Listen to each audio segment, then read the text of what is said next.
এখানে এসে খুবই ভালো লাগছে, যেহেতু আমরা আমাদের সাধনা থেকে এসেছি আমাদের একটা পারফরমেন্স দিতে, তো আমরা আরও বেশি খুশি। সংক্রান্তি 1432-এর আজকের এই দিনে আসলে আমার মনে হয় যে বাংলাদেশ আরও একটি নতুন মাত্রা যুক্ত হতে যাচ্ছে।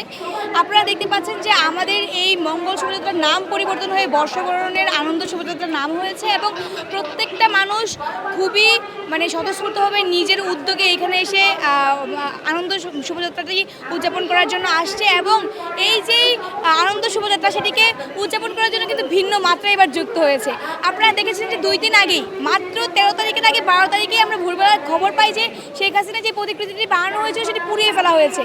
সেটা কে করেছে সেটাও অলরেডি বের করে ফেলা হয়েছে, কিন্তু কথা হচ্ছে যে আমরা তার আসলে তার যে রাক্ষসী যে চেহারা বা যেটা আসলে কি বলে প্রতিকৃতিটা, আসলে যে আকৃতিটা, সেটা আসলে স্যাররা যারা চারুকলায় দায়িত্বরত ছিল তারা চেষ্টা করেছে যেটা পুরানো হয়েছে সেটা সেভাবে না বানাতে পারলেও আবার যেন নতুন করে বানাতে পারে। এবং এখানে আরও কিছু আইকনিক জিনিস আছে, যেরকম মুগ্ধর পানির বোতল রাখা হয়েছে, তারপর হচ্ছে যে আগের রাখা কিছু বাঘ, তারপরে পালকি এবং বাংলার ঐতিহ্যের সাথে চাই এরকম অনেক কিছু রাখা হয়েছে। হ্যাঁ, ভালোই লাগতেছে।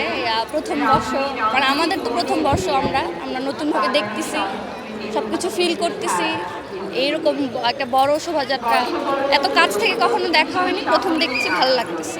অন্যান্য বছরে আসলে অংশগ্রহণ করা হয়নি, এবারই প্রথম অংশগ্রহণ করেছি এবং অনুভূতি ভালো।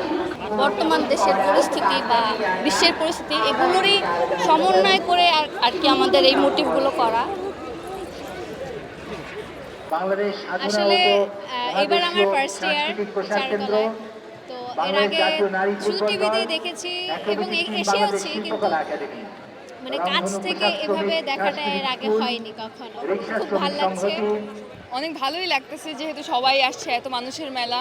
এটা নববর্ষ হলো বাঙালির ঐতিহ্য, বাংলার বছরের শুরু বলা হয়, আনন্দের সাথে শুরু করা উচিত, তো সেইটারই আয়োজন করা হয়েছে এত প্রসারিতভাবে। আর চারুকলায় এবার প্রথম বছর, আমরা ফার্স্ট ইয়ার স্টুডেন্ট, তো প্রথম বছরে কাজ করে সম্পৃক্ত থেকে এবার এই মঙ্গল শোভাযাত্রা অংশগ্রহণ করতে পারে আরও বেশি ভালো লাগতেছে প্রতিবারের চাইতে, যেহেতু টিভিতে দেখি প্রতিবার, এইবার সম্মুখে দেখতে পারতেছি। আমরা খুব জাতি, আমরা শেরপুর জেলা থেকে আসছি। আজকে আমরা পহেলা বৈশাখে এখানে এসে র্যালি করলাম। এর আগে আমরা আমাদের এলাকায় পহেলা বৈশাখে পিঠা বা এবং সব নৃগোষ্ঠীরা মিলে এখানে এসে আমাদের সাথে বিভিন্ন নৃগোষ্ঠীর গান সম্প্রদায়ের সাথে জেনে খুবই অভিজ্ঞতা লাভ করেছি এবং বিভিন্ন ধরনের নতুন কিছু শিখেছি এবং এই ঢাকায় প্রথমবার এসে বিভিন্ন ধরনের কিছু জেনেছি আর অভিজ্ঞতা লাভ করেছি এবং সবার সাথে এখানে এসে এমন কিছু অজানাও জানতে পেরেছি এবং শিক্ষাগতভাবে বিভিন্ন কিছু বিষয়ে অভিজ্ঞতা লাভ করেছি। আর সব নৃগোষ্ঠীর সাথে সমতল বিভিন্ন জাত নৃগোষ্ঠীর সাথে গান নাচ দেখে এবং আমাদের নৃগোষ্ঠী এটা তুলে ধরতে পেরে আমাদের খুবই গর্ববোধ এবং খুবই আনন্দদায়ক মনে হচ্ছে।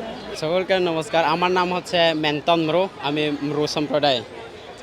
আমি আসছি আজকের ঢাকাতে, যে নিজের সংস্কৃতি, নিজের ড্রেস পোশাক আশাক পরে অনেক নিজেকে গর্ববোধ মনে করি যে আসতে পেরেছি এবং আমাদের উপদেষ্টা ইউনুস স্যারকেও অসংখ্য ধন্যবাদ জানাই যে এসব আয়োজন আমাদেরকে সুযোগ করে দেওয়ার জন্য। মূলত এটা হচ্ছে আমাদের রিনা আপলুং বলে আমাদের ভাষা দিয়ে, যা বাসি, কিন্তু বাংলা দিয়ে বলে বাসি। এটা মূলত বানায় যে অনেক কষ্ট পরিশ্রমে বাস দিয়ে করতে হয়, করতে হয়, সে অনেক কিছু পরিশ্রম খেতে এগুলো করতে হয়। তারপরে এখানে আছে লিডার, অনেক আনন্দ লাগতেছে যে নিজেকে কি আর বলবো, বলার মতো না। এখানে এসে অনেকজনের সাথে দেখা আর ঢাকার যতজন লোক সমাগম আছে তাদের সাথে অ্যাডজাস্ট করতে পেরেছি বলে আমি খুব আনন্দিত বোধ করে এবং নিজের সংস্কৃতি তুলে ধরতে পেরেছি বলে খুব নিজেকে আনন্দিত লাগতেছে।